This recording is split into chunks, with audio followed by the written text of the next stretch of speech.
Bonjour à toutes, bonjour à tous, ici Thibaut Mikos.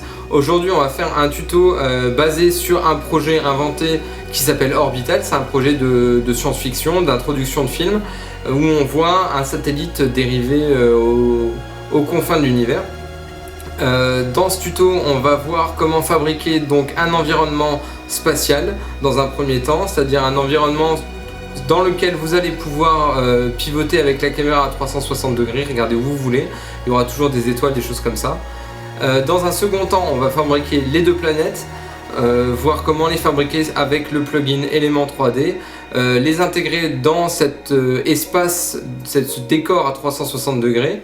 Donc pour toujours garder une grande liberté de mobilité avec la caméra, donc on aura toujours un environnement 3D dans lequel on pourra naviguer, et ensuite rajouter ce fameux satellite qui part à la dérive, qui lui sera également en 3D et intégré dans l'environnement. Donc tout l'environnement sera en 3D dans lequel vous pourrez pivoter, vous déplacer, etc. Bon, nous on n'ira que de l'avant pour cet exemple là, mais vous verrez que vous aurez une grande liberté. Et dans un dernier temps, on va faire les effets spéciaux avec le flare, avec le plugin Optical Flare de Video Copilot, et on va utiliser le plugin Lux pour créer la colorimétrie et un petit effet d'aberration optique. On va terminer également sur le titre. A tout de suite. Nous voilà donc sur After Effects. On va commencer par faire une nouvelle compo. Alors la nouvelle compo, on va la faire en HDV 1080, 1920 x 1080, 25 pixels carrés. Ça c'est bon, ok. Là au niveau du truc, par contre, on va mettre que, je sais pas, 30 secondes. Donc 3000, hop. On va commencer par mettre au fond un solide noir. On va appeler BG, juste pour le background. On regarde c'est bien la taille de la compo, sinon on clique sur créer la taille de la compo, couleur noire, ok. Là ici, par souci d'organisation, on va renommer le composition. On va l'appeler compo orbital. C'est bien important, je le dis à chaque fois dans mes tutos, de bien organiser ces projets pour qu'ils soient vraiment réutilisables et compréhensibles plus tard. Ensuite, dans un deuxième temps, on va faire un paquet d'étoiles avec le plugin Form, qui est en fait un plugin de, vous allez voir, il va faire une matrice sur X, sur Z et sur Y, de particules qu'on va pouvoir moduler, mélanger, et là on va en faire un fond en 3D. Alors les particules, vous pouvez bouger dedans avec une caméra, et là nous on va les éloigner assez pour que malgré le mouvement d'avance de la caméra vers le fond, elle n'avance qu'un petit peu, parce que bon, c'est pas très logique de passer à côté d'une étoile puisque ce sont des soleils. Donc si jamais une particule passe à côté de nous, c'est pas possible, le soleil peut pas être aussi petit. Voilà. Donc là on va commencer, donc on va faire créer solide, et là on va l'appeler étoile. Ok, à la taille de la compo, et on va faire clic droit, effet. On va aller dans trap code et dans forme. Voilà, alors là on voit pas, mais ce sont plein de particules. Si par exemple je vais faire créer caméra, de toute façon il faut en faire une, ici 35, on n'active pas la profondeur de champ, on met ok. Si là on appuie sur C pour avoir les différents modules de mouvement de la caméra, c'est le raccourci C, sinon c'est là en haut à gauche. Vous pouvez, là en utilisant la flèche vers l'avant, zoomer dans les points, et en utilisant la petite caméra, se rendre compte de comment ça fonctionne. Alors là on voit qu'on a un certain nombre sur X, un certain nombre sur Y et 3 particules sur Z en profondeur donc. Et là quand on va aller dans étoile, on va aller sur forme et on va aller étudier le plugin. Ici dans base form, car en fait on va pas faire tout le plugin ensemble, mais juste les éléments qui nous sont utiles.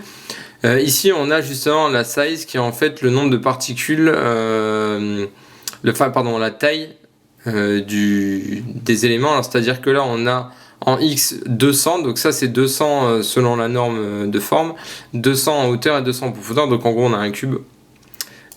Si jamais on s'amuse à venir ici par exemple, là les particules c'est 70, donc là on a bien 70 sur X, 70 sur Y et 3 sur Z. Si on fait 70, on a normalement un beau cube. Alors faites attention parce que la mémoire ça bouffe à mort. Là faut se dire que quand même ça fait 70 au cube au niveau du nombre de particules, ce qui est considérable. Donc on va revenir ici et on va mettre comme valeur ici en taille on va mettre 6000 pardon, j'ai mis 600 mais c'est pas grave, je vais changer. Et là sur la caméra, je vais juste cliquer ici pour la réinitialiser. Alors là vous allez me dire on voit rien. Surtout qu'avec la compression de la vidéo à mon avis c'est très faible. Donc là on a ici, vous voyez on a un grid. Ok. CTRL Z pour revenir en arrière, donc je reviens ici. Et au niveau de nombre de particules, on va mettre 50, 50 et 50. Donc là, ça fait 50 au cube. Donc on a 6000 partout, 50 partout. Là, au niveau de la base form, on est bien sur un grid en forme de box. Donc c'est une grille. On va modifier le placement en fait sur Z. On va voir moins 1780. Hop. Et en fait, vous allez voir qu'on va appliquer différentes façons. En fait, on va utiliser ce qu'on appelle un spherical field, qui est en fait une sphère qui va partir du milieu de la forme et va repousser vers l'extérieur sous forme comme si une force ronde repoussait toutes les particules à l'extérieur d'elle. Donc en fait, ils vont se coller au fur et à mesure. Donc là, plus la force va être grande et plus après bien sûr, il y a du radius. Hein. Voilà.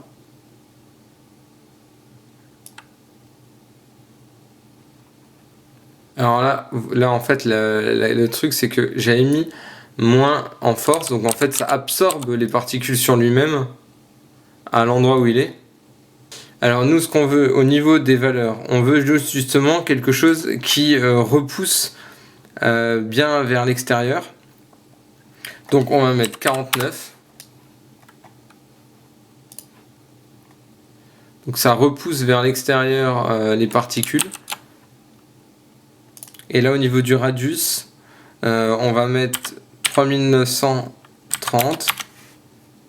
Et la position sur Z qui va être à moins 1700. Donc là on a plein de particules qui sont présentes dans l'espace et repoussées vers le fond.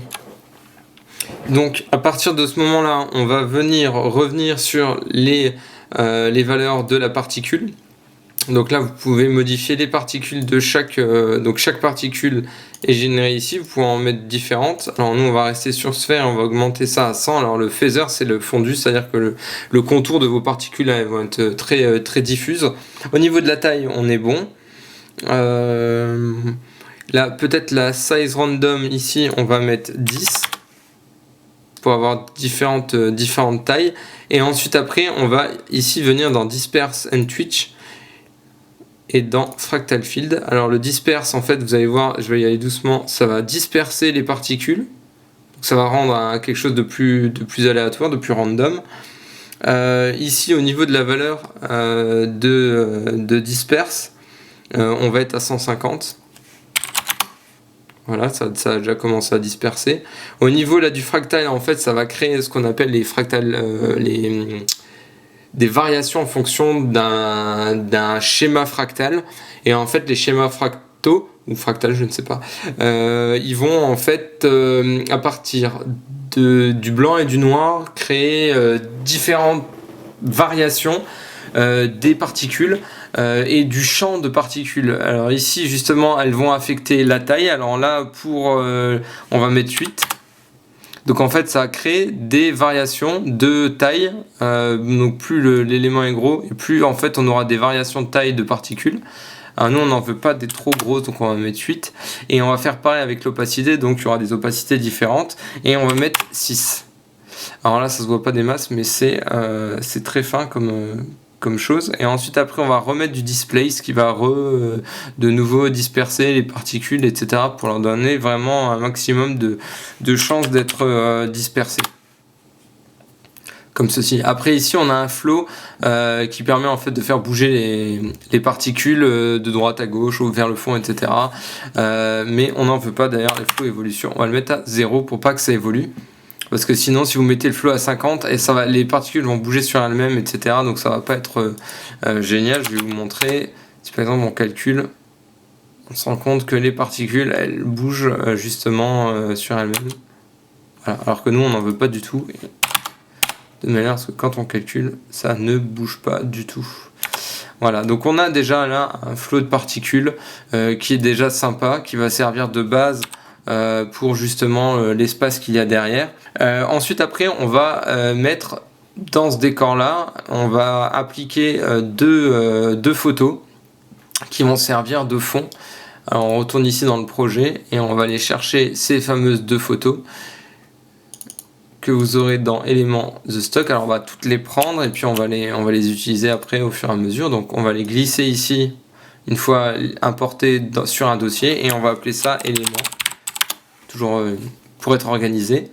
On va prendre les photos là, en fait c'est des photos que j'ai récupérées qui sont en grosse définition. Là on est en 3200 x 106000 qui sont des photos haute définition de la NASA. Vous allez sur le site de la NASA et vous allez avoir plein de photos en ultra définition et des choses vraiment splendides. Donc ça c'est les deux qu'on va réutiliser, celle-ci et celle-ci, qui sont des, voilà, celle-là c'est du 6800 x 6800, donc vous imaginez la définition, et c'est avec ces deux éléments là que l'on va travailler. Donc on les glisse à l'intérieur, on va les passer directement en fonction en mode de fusion additif.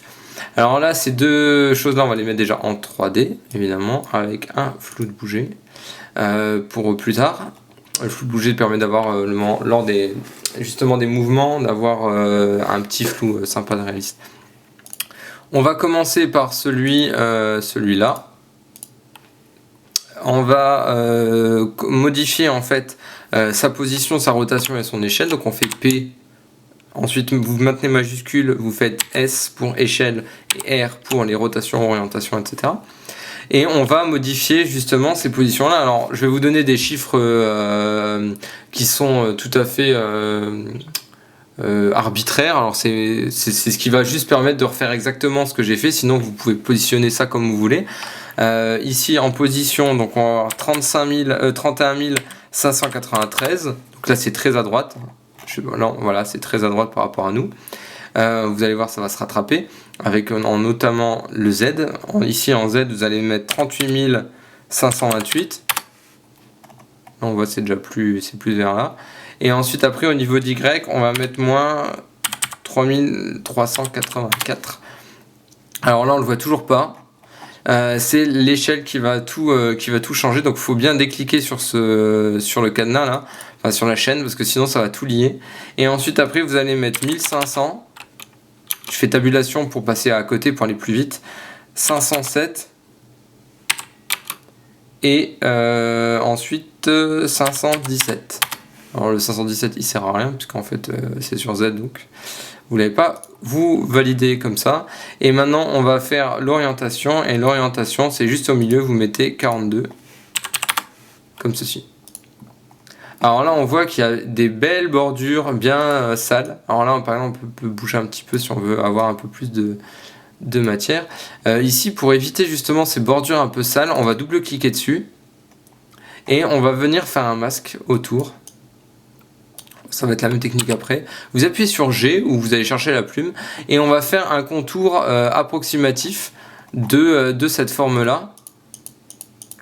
Voilà. Essayez de pas trop vous approcher du bord, parce qu'en fait après on va faire un fondu de bordure et pas que ça soit moins, voilà, ça soit moins joli.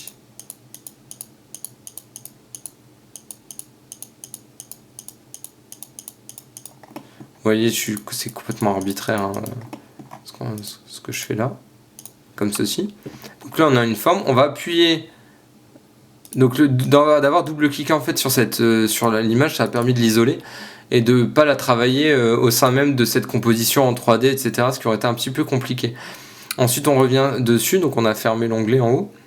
Et on va appuyer sur F qui permet d'avoir le contour progressif du masque. Et on va venir comme ça fondre l'ensemble.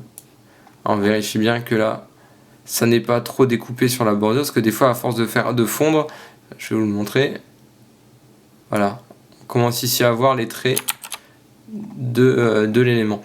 On va fermer cette partie là et ensuite on va venir prendre le deuxième et lui donner pareil de nouvelles valeurs. Donc en position on va mettre moins 38 815, moins 3800 pardon, 3815 autant pour moi. Tabulation pour passer à côté. moins 4775. Et au niveau de la profondeur, on est à 24 608. Ok. Alors là, il faudra juste modifier l'échelle. Comme ceci. Et pareil, on va fermer l'isolation. Et on va cliquer dessus, double-cliquer pour avoir cette fameuse preview. Et venir, alors si vous voulez, là on est un peu embêté à chaque fois obligé de descendre. Et alors il y a une astuce, c'est d'appuyer sur la touche à droite de 0 qui correspond en fait à degré, qui permet en fait d'agrandir la fenêtre sur laquelle vous avez cliqué. Donc hop, on va venir faire pareil. Voilà, n'hésitez pas à prendre quand même de la matière.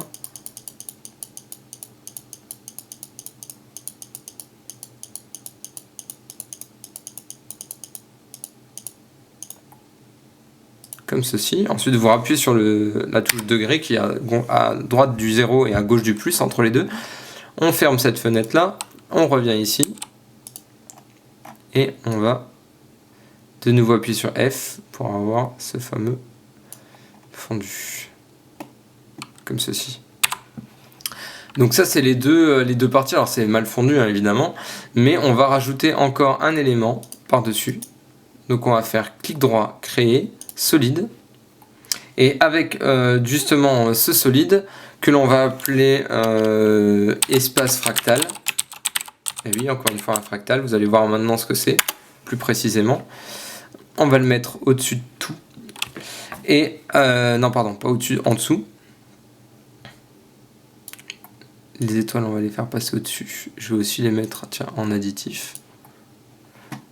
Et dans l'espace fractal, nous allons appliquer un effet. Alors le problème, c'est que l'effet, il va être appliqué à d'abord une précompo. Alors là, vous allez, en fait, pourquoi on va faire une précomposition? C'est parce qu'on a besoin d'avoir une texture très large qui va être complètement mise par-dessus l'ensemble à 360 degrés. Alors je vais vous montrer, ça va être une solution pour créer des environnements en 3D avec un plugin qui s'appelle Horizon. Alors vous allez voir, on va d'abord appliquer dessus un bruit fractal. Voilà. Ici, on va le mettre nuageux. Ici, vous allez mettre linéaire, juste pour désaffiner la forme. Mettre 109 en contraste. Et moins 38. Voilà. Donc là, on commence à avoir une sorte de petite fumée. Et dans complexité, on va mettre le maximum, 10. Pardon, autant pour moi, c'est pas le maximum. C'est 20. Alors, plus on augmente en complexité, plus ça va calculer. Donc on va quand même rester à 10. Je pense que c'est mieux. Comme ceci. Et on va faire un CTRL majuscule C pour faire une précomposition qu'on va appeler précomp horizon. On transfère, attention, il faut bien transférer tous les attributs, ok. Et on va lui appliquer à cette précomposition le plugin Trapcode Horizon. C'est pour ça que quand on va dans la précomposition, on va faire CTRL-K. Et on va modifier ici les valeurs de la compo en mettant 3000 sur 1700.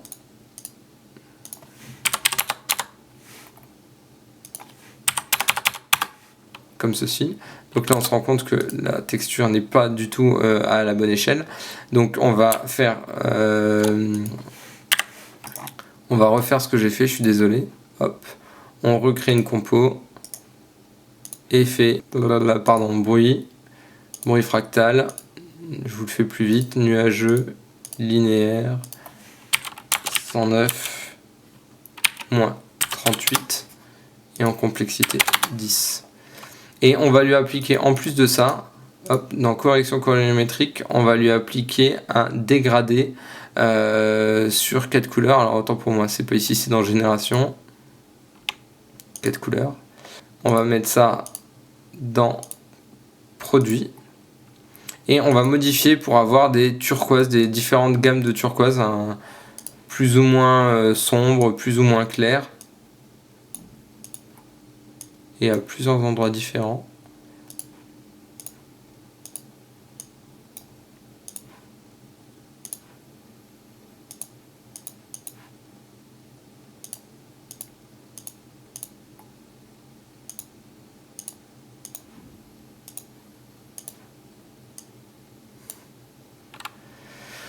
Comme ceci.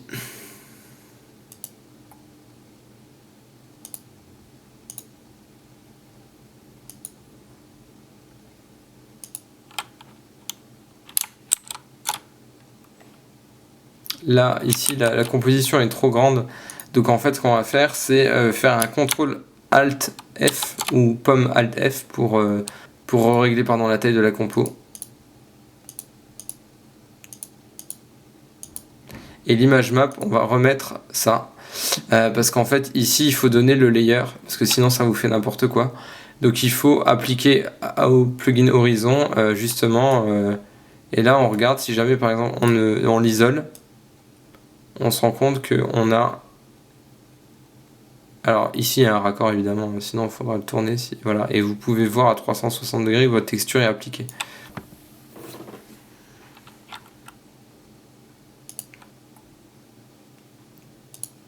Voilà. Et ensuite, on va justement fondre un petit peu plus cette précomposition là. On va tester, on va regarder ce qu'on peut faire de sympa.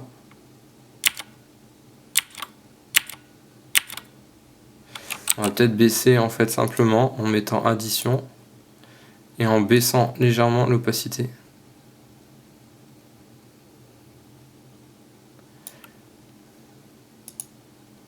Ceci. Alors là, je vais peut-être faire correction colorimétrique, teinte de saturation, juste baisser un chouïa. On va changer les couleurs un tout petit peu. Baisser la saturation. Et changer vite fait les couleurs.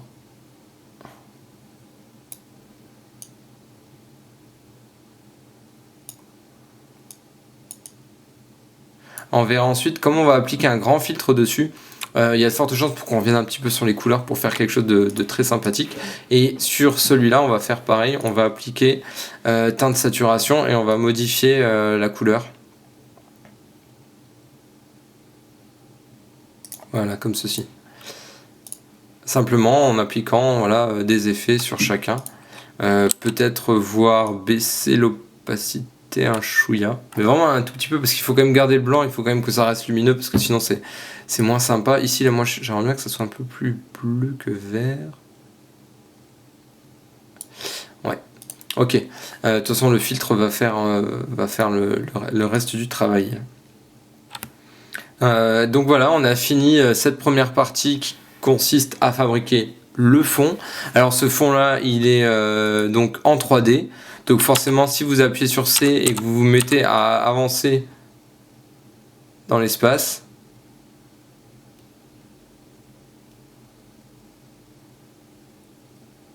les éléments sont bien sûr en 3D et c'est vachement sympa quand vous voulez travailler justement. Vous voyez, on peut avancer, tourner dans un espace 3D avec les nébuleuses et tout ce qui s'ensuit. Voilà, ça peut être super intéressant. Donc je vais de nouveau réinitialiser pour juste avoir une base, on va dire un espace sur lequel on peut vraiment tourner à 360 degrés. Alors évidemment, à un moment donné, quand on tourne, on n'en a plus, mais il suffit juste de replacer nos nébuleuses, d'en avoir des nouvelles, et vous avez un environnement complètement à 360 degrés spatial. Donc ça peut être vraiment super pour plein de choses. Maintenant, on va fabriquer les deux éléments les plus importants, c'est-à-dire les planètes et le vaisseau.